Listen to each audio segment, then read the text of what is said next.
Hi hello ಎಲ್ಲರಿಗೂ ನಮಸ್ಕಾರ. ನಾನು ನಿಮ್ಮ Kaveri. Welcome back to my YouTube channel. ಇವತ್ತಿನ ರೆಸಿಪಿ ಏನಂದರೆ ಮೈಸೂರು ಪಾಕ್ ಮಾಡುವುದು.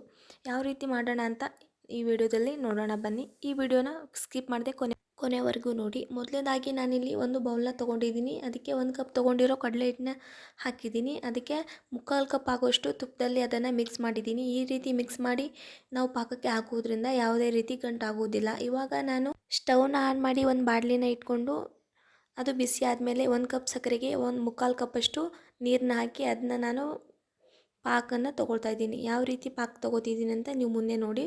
ಒಂದು ಎಳೆ ಪಾಕನ ತೊಗೋತಿದ್ದೀನಿ. ಇನ್ನೊಂದು ಕಡೆ ಇಲ್ಲಿ ನಾನು ಇನ್ನೊಂದು ಬಾಣಲಿನ ತೊಗೊಂಡು ಅದಕ್ಕೆ ಸ್ವಲ್ಪ ತುಪ್ಪನ ಸವರಿ ಇಡ್ತಾಯಿದ್ದೀನಿ. ಯಾಕಂದರೆ ಅದನ್ನು ಕೊನೆಗೆ ಮೈಸೂರು ಪಾಕ್ ಹಾಕೋಕ್ಕೆ ಅಂತ ರೆಡಿ ಮಾಡಿ ಇಟ್ಕೊಂಡಿದ್ದೀನಿ. ಇವಾಗ ಒಂದೆಳೆ ಪಾಕ ಬಂತು, ನೀವು ನೋಡಿರ್ಬೋದು. ಅಷ್ಟು ಪಾಕ ಬಂದರೆ ಸಾಕು ನಮಗೆ. ಇವಾಗ ತಡ ಮಾಡಬಾರ್ದು ನಾವು. ಇವಾಗ ನಾವು ತುಪ್ಪದಲ್ಲಿ ಮಿಕ್ಸ್ ಮಾಡಿ ಇಟ್ಕೊಂಡಿರೋ ಬೇಸನ್ನ ನಾವು ಸಡನ್ನಾಗಿ ಪಾಕಕ್ಕೆ ನಾವು ಕಲಿಸ್ಬೇಕಾಗುತ್ತೆ. ಇದರಿಂದ ನಾವು ಯಾವುದೇ ಗಂಟು ಆಗೋದಿಲ್ಲ. ಒಂದು ಕೈಯಿಂದ ಹಾಕ್ತಾಯಿದ್ರೆ ಇನ್ನೊಂದು ಕೈಯಿಂದ ಮಿಕ್ಸ್ ಮಾಡ್ತಾನೆ ಇರಬೇಕು, ತಿರುತಾನೆ ಇರಬೇಕು. ಇಲ್ಲಾಂದರೆ ಗಂಟುಗಳು ಬೇಗ ಬೇಗ ಗಂಟಾಗೋದು ತುಂಬ ಜಾಸ್ತಿ. ಇಲ್ಲಿ ನಾನು ಇನ್ನೊಂದು ಸ್ಟವ್ ಮೇಲೆ ತುಪ್ಪನ ಬಿಸಿ ಮಾಡ್ಕೊಂಡು ಇಟ್ಕೊಂಡಿದ್ದೆ. ಯಾಕಂದರೆ ಬಿಸಿಯಾಗಿರೋ ತುಪ್ಪನ ಹಾಕೋದ್ರಿಂದ ಆದಷ್ಟು ಬೇಗ ನೊರೆ ಬರೋಕ್ಕೆ ಸ್ಟಾರ್ಟ್ ಆಗ್ತದೆ. ಆವಾಗ ನಮ್ಮ ಮೈಸೂರು ಪಾಕ್ ಏನಿರುತ್ತಲ್ಲ ಬಿಡಿ ಬಿಡಿಯಾಗಿ ಕ್ರಿಸ್ಪಿಯಾಗಿ ಬರುತ್ತದೆ. ಇವಾಗ ನೋಡ್ತಿರ್ಬೋದು ನೀವು ಯಾವ ರೀತಿ ನೊರೆ ಆಗಿ ಬರ್ತಾಯಿದೆ ಅಂತ. ಇವಾಗ ತೆಗಿತೀನಿ ನಾನು. ತೆಗೆದುಬಿಟ್ಟು ಆಗಲೇ ತುಪ್ಪ ಸವರಿದ್ನೆಲ್ಲ ಆ ಬಾಣಲಿಗೆ ಹಾಕ್ತೀನಿ.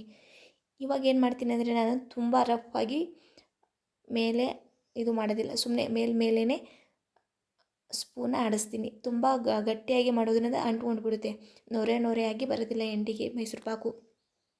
ಇವಾಗ ನೀವು ನೋಡ್ತಿರ್ಬೋದು. ನಾನು ಇವಾಗ ಒಂದು ಸ್ವಲ್ಪ ಬಿಸಿ ಇರೋ ಟೈಮಿಗೆ ನನಗೆ ಯಾವ ಶೇಪ್ ಬೇಕೋ ಆ ಶೇಪಲ್ಲಿ ಕಟ್ ಮಾಡ್ಕೋತೀನಿ. ಇವಾಗ ಇನ್ನೊಂದು ಪ್ಲೇಟ್ನ ತೊಗೊಂಡು ಒಂದು 5ರಿಂದ 10 ನಿಮಿಷ ಬಿಟ್ಟು ಅದನ್ನ ತೆಗಿತೀನಿ. ನೋಡ್ತಿರ್ಬೋದು ನೀವು ಯಾವ ರೀತಿ ಬಂದಿದೆ ಮೈಸೂರು ಪಾಕ್ ಅಂತ. ಬಾಣಲಿಗೆ ಒಂದು ಸ್ವಲ್ಪನೂ ಕೂಡ ಅಂಟ್ಕೊಂಡಿಲ್ಲ, ಅಷ್ಟೊಂದು ನೀಟಾಗಿ ಬಂದಿತ್ತು. ತುಂಬ ಚೆನ್ನಾಗಿತ್ತು. ನೀವು ಕೂಡ ಈ ರೆಸಿಪಿ ಟ್ರೈ ಮಾಡಿ. ಈ ಒಂದು ಬ್ಲಾಗ್ನ ಇಷ್ಟ ಆಗಿದ್ದರೆ ಲೈಕ್, ಶೇರ್, ಕಾಮೆಂಟ್ ಮಾಡಿ. ಪ್ಲೀಸ್ ಶೇರ್ ಮಾಡಿ.